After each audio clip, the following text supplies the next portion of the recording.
Hi everybody, this is Terry and today I'm with Brett Simon and Brett has invited us to take a look at a juniper that he's going to be working on. Brett, maybe just tell us a little bit about the juniper that you're going to be working on today. Okay, collected in 2014 from a parking lot that was being demolished. Dug them out, put them into boxes, put them into the shade, misted them, and some of them took and some of them didn't. This is the one of them that did. They were kept as very low hedges their whole life. So they were planted apparently in about the 80s, late 70s, 80s, and I dug them out in 2014. So, you know, they're about 45 years old. Okay. They were just clipped back as sort of low hedges in between the cars. So they've been constantly hacked and driven into, and so they have got some great movement, and I just think they're the best sort of urban dory that we're going to find. And what are you going to be demonstrating to us today? So what I'm going to do initially is I'm going to do a major bend on one of the trunks. I'm also going to first of all remove some stuff that I don't know I'm not going to use, just to give me some space, and then we'll do a major bend. So we'll do a partial removal of the trunk and put some wire in, raffia it up, and hopefully bend away. Okay, great. All right, thank you, Brett. So this section over here is the part that I'm planning to bend. There's a lot of obstacles in the way. We've got some dead wood coming off the corner. We've got some dead wood which you just can't see right at the back here, and then we've got more dead wood over here. So we've got a lot of places where it can actually snap very easily if we don't remove that wood. It'll just, as we start bending, it'll just snap. So I'm going to remove a lot of that. I'm then going to protect it with some, or put some wire spines in, raffia the whole lot together, and then we're going to proceed to bend. But before I do that, there's a couple of branches that I want to remove that I know I'm not going to use in the future, that are in the way, just to make space and workability a little bit easier. Okay. So what I'm going to do, I've got a very long straight section over here. I could bend it, but it's not really going to help me because it's going to just end up being very tall, and I'm going to lose the movement that I've got in the lower trunk. So what I'm actually going to do is remove it all. Now, so I've decided to do this work now for a couple of reasons. It's the correct time of the year. The junipers are just about to push. When I bend, the cambium is not splitting away from the heartwood because there's not a tremendous amount of sap flow yet. It's about to start happening. And any major sort of wounds or breaks that I get will heal over very quickly when it starts growing. This tree has been 4 years after collecting. I did repot it last year, but I had really good growth. You can see the extension that I got during the growing season last year of all those extended growth, which means it is really happy. So that's why I'm doing this work now. So this was a part of the tree that was obviously cut off. It's a great, if you are cutting off something, it's a very good idea to maybe just test on that piece that you cut off where the breaking strain is and how quickly it wants to break or doesn't want to break. And you'll be able to start judging on the part that you actually have to bend where your limit is. And you can see it just starting to crack open there, but that's just the beginning. Okay, that is just the bark cracking on the outside. And that's where it's gone. So what we're going to do is we're going to remove probably about 30% of the trunk. And I'm removing it on the inside of where I want to bend. Junipers tend to stretch better than they compress. So when we're bending this way, the first problems you get are inside here. You start seeing wrinkling and compressing. So it is very good to be able to remove that inside thing, the inside compression that is stopping you, and just to keep the outside. So we actually be able to take something, reduce it by 30%, which means we're going to be able to bend it, and it's going to stop that compression. I prefer to use a root cutter than splitting pliers. just because they're a bit meatier, they've got a bit more bulk, these are very, very skinny, and it also gives me a little bit of leverage. So what we're going to do now is we're going to start removing. I've got deadwood there. Something I think that's very important people don't realize is they take a Dremel or a carving machine and they remove the deadwood and they end up with a C if you had to take a cross section. So what they do is they remove a piece of the wood inside here, they then put wire spines inside there. But all you're doing when you're now going to try wire is you coming over a point, and the point is, and then you're coming back onto a point, and at that point you've got nothing happening there. You've got no wire touching. So when you start bending, there's a space between, so that wire's offering you no protection, it actually just snaps. Better thing is to remove, have a flat surface where your wire can come round and over so that you have contact. It's the same as when you wire a branch. If your wire is not touching the branch, you might as well not have put on the wire. It needs to be touching to give that strength and that maneuverability. So what I do is I just pull and I allow the juniper to tell me where it wants to split. I'm going back in where it's told me it wants to split.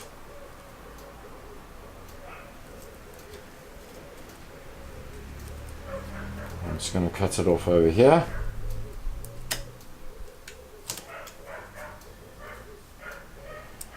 Okay, I'm going to remove this section.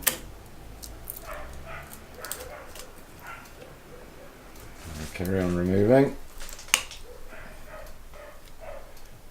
And I'm going to come just past where the deadwood it has ended. Now you can start seeing that deadwood there. That has to be removed. So we're going to go a little bit deeper and follow where it's splitting. I'm just going to check on whether I'm not going too deep. No.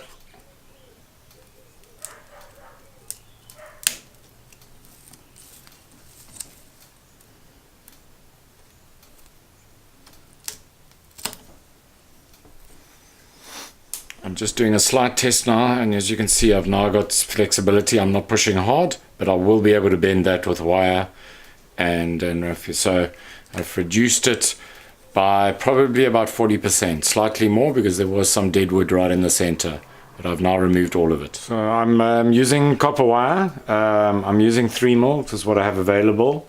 So what I'm going to do is I'm actually going to create a spine. So that is actually going to give me the strength of the bend. The strength of the bend is going to come from the copper wire, not from the tree or anything else, but actually from the copper wire. The spine is going to give me the strength.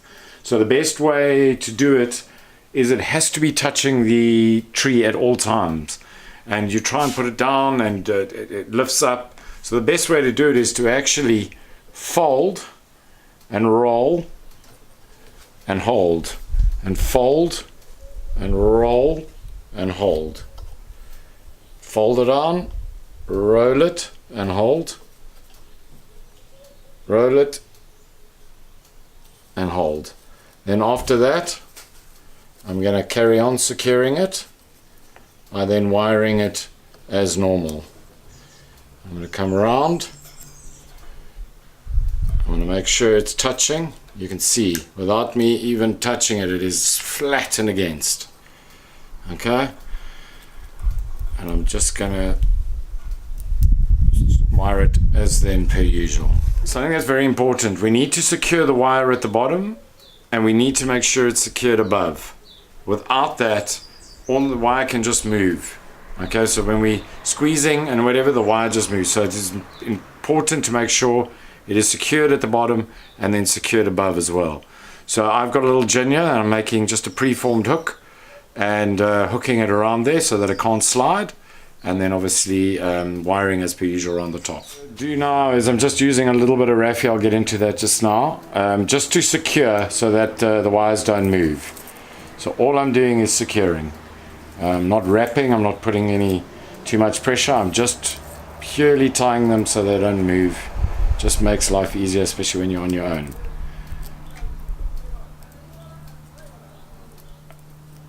This is just dry raffia, but it's purely just to hold it in place for now.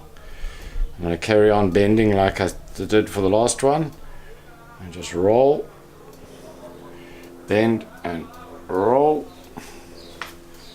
bend and roll, bend and roll. And then we're just going to do exactly like we did last time.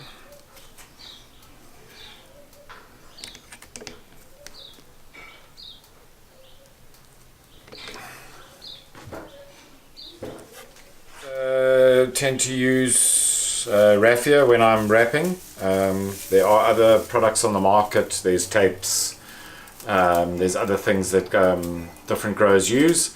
I personally see raffia being better, and there's a number of reasons why. One of the big reasons is that trees breathe even through their trunks, and if that's where your tree or that branch is getting its oxygen from, for whatever the reason may be, and then you go and wrap it in a tape and it's not able to breathe, I just feel that it's not the right thing to do. Also, you know, most of the tapes are black or blue, and they're blocking out a lot of the light, whereas the raffia is a natural product. It compresses very well when it's wet, and it also looks good. I mean, I take pride in my trees looking good all the time, even when they're fully wired. You know, and to have ugly black tape on my trees is not something that I really like. So I prefer to use raffia because this wire is going to be on for up to 2 years, and I've got to look at that every day. Something that is important is that you get all your raffia strands free. They mustn't all be bunched. They must all be nice and free. Just run your fingers through it. Let them all be free. Any that come out, take them out. For that size branch, I've probably got about 8 or 9 strands here. And then all I'm going to do is I've tied a knot at the top to hold them all together. Easiest way is to put it around your hand. As you start getting to the end, open it up, pull them all through once, and then twice. It just stops it unraveling. And then it goes into the water to soak. Maybe just a matter of interest, if you have a look here, you can see the raffia is brown. You can't see my finger through. You put it into the water, and that's how you know when it's ready. When you lift it up and you take one of those strands, you then put your finger on it and you can see my finger straight through, which means the raffia is not properly wet. Okay, so now it is ready. Okay, it's now got stretch and elasticity to it. Okay, so this is one that I've redone. So all I'm going to do is I'm going to take my loop out. I'm going to unravel it. Squeeze off the excess water. And again, just going to make sure it's not knotted. I want the strands to be free. And I think if you just take a little bit of effort into this, it'll really work well for you.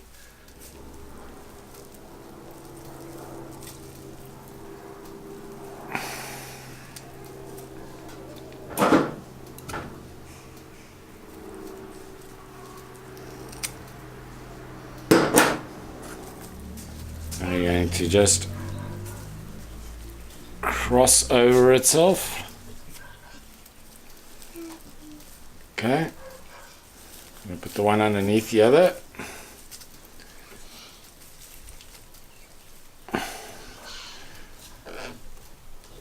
Keep your tension.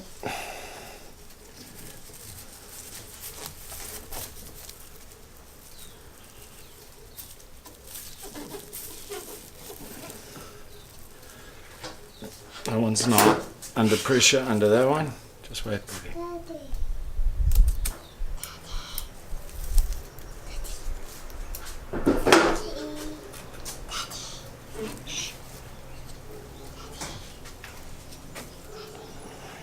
Okay, I'm going to split it again.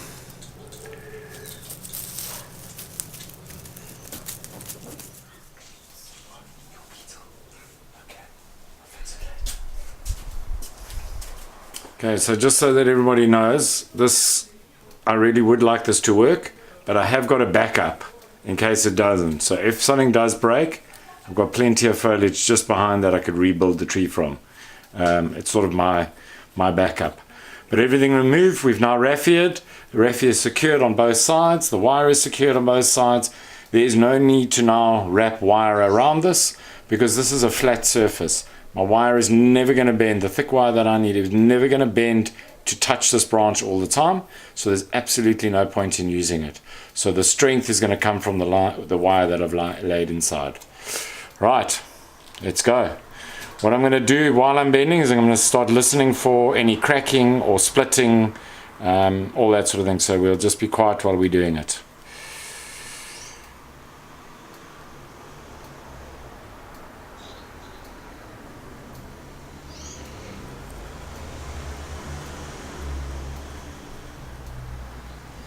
My fingers are the point of where I'm bending. Screw in as an anchor point should we need it. I don't want to do it and then get to the point where I need the screw afterwards.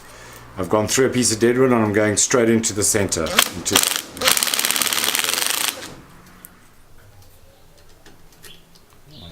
I'm going anti-clockwise. Huh? Okay.